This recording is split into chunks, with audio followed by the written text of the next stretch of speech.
अगली जो सुन्नत है वो गर्दन का मसा है। गर्दन का मसा करना ये क्या है? सुन्नत है। एक बार ये नहीं है कि आपने 3-3 बार करना। वो धोना, मैंने कहा था कि धोना, हर उसको जो वज़ू के पार्ट धोए जाते हैं वो 3 मरतबा धोना सुन्नत है, लेकिन ये गर्दन का मसा करना एक दफ़ा सुन्नत है। फिर आगे जब हम मकरूहात का जिक्र करेंगे फिर उसमें इसके अपोजिट एक चीज़ आएगी, वो आगे आएगी। अब अगर आप नए पानी से, मिसाल के तौर पर पानी आप वज़ू कर रहे हैं, तो आपने बाकायदा, अगर आपके हाथ गीले हैं ऑलरेडी, उससे आपने मसा कर दिए, ठीक है। नया पानी लगाना चाहते हैं वो भी लगा सकते हैं, लेकिन एहतियात कीजिएगा कि कहीं पानी का ज़िया ना हो, पानी ज़ाया ना हो।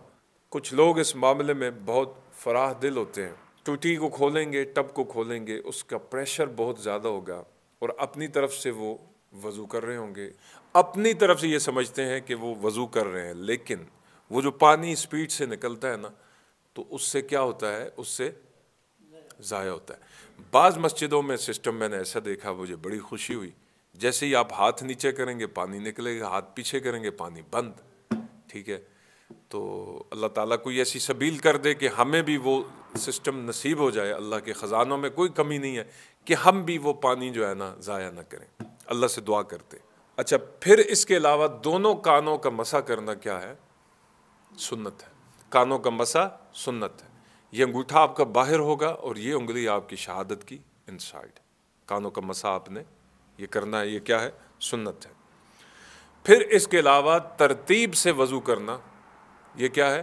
सुन्नत है। तरतीब क्या मतलब? कि पहले हाथों को धोया जाए, जिस तरह रसूलुल्लाह सल्लल्लाहु अलैहि वसल्लम ने वज़ू करने का तरीका बताया। हाथों को धोया जाए, फिर कुली की जाए, फिर नाक में पानी डाला जाए, फिर मुंह पे पानी बहाया जाए, फिर बाजुओं को धोया जाए कोनिया तक, फिर उसके बाद मसा के बाद जो है ना कानों का मसा, गर्दन का मसा, पाँव धोए। ये क्या है? तरतीब है। अब एक शख्स ने हाथ धोए, हाथ धोने के बाद उसने नाक में पानी डाल दिया, नाक साफ कर, फिर वो कुली करता है, फिर उसने बाजू धो दिए, चेहरा धो लिया, मसा करने से पहले उसने कानों का मसा कर लिया, गर्दन का, फिर वो, यानी कि तरतीब के खिलाफ चला।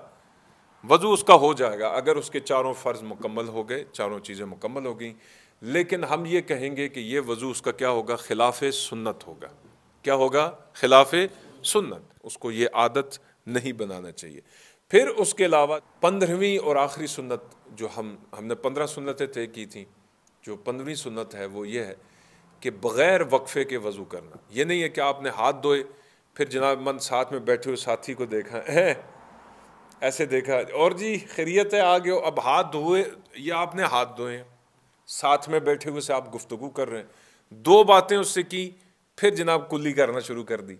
अच्छा, कुल्ली शुरू की, फिर जनाब उनसे मौलवी साहब आते हुए, और जी खैरियत है, माशा अस्सलाम वालेकुम, फिर 2 बातें उनसे, ये इशारतन बता रहा हूँ ताकि समझ जाए। अच्छा, फिर उसके बाद जनाब नाक में पानी डाला, फिर जनाब बंदा जो है ना किसी और काम में मशगूल हो गया, या किसी से सलाम दुआ करना शुरू हो गई, या किसी से हाल हवा, या किसी बंदे ने मुंह धो लिया, मुंह धोने के बाद जनाब उठ के जाके दरवाज़ा खोला, फिर आया, फिर बाजू दो, तो ये खिलाफ सुन्नत है। ये क्या है? खिलाफ सुन्नत है। आप एक तरतीब से जाएं। किससे जाएं? तरतीब से। तरतीब के मुताबिक वज़ू करना क्या है? सुन्नत है। खिलाफ तरतीब वज़ू के अंदर जो है ना क्या वाक़या होगा?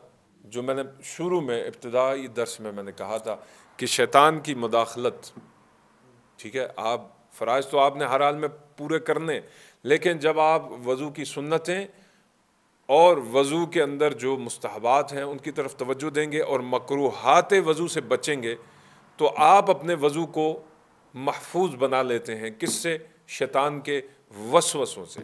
फिर उस वज़ू के अंदर आपको शैतान के वसवसे आने का चांस बहुत कम हो जाता है। अल्लाह से दुआ है कि अल्लाह हमें दीन को समझने की, समझकर दूसरों तक पहुँचाने की तौफ़ीक़ अता फ़रमाए।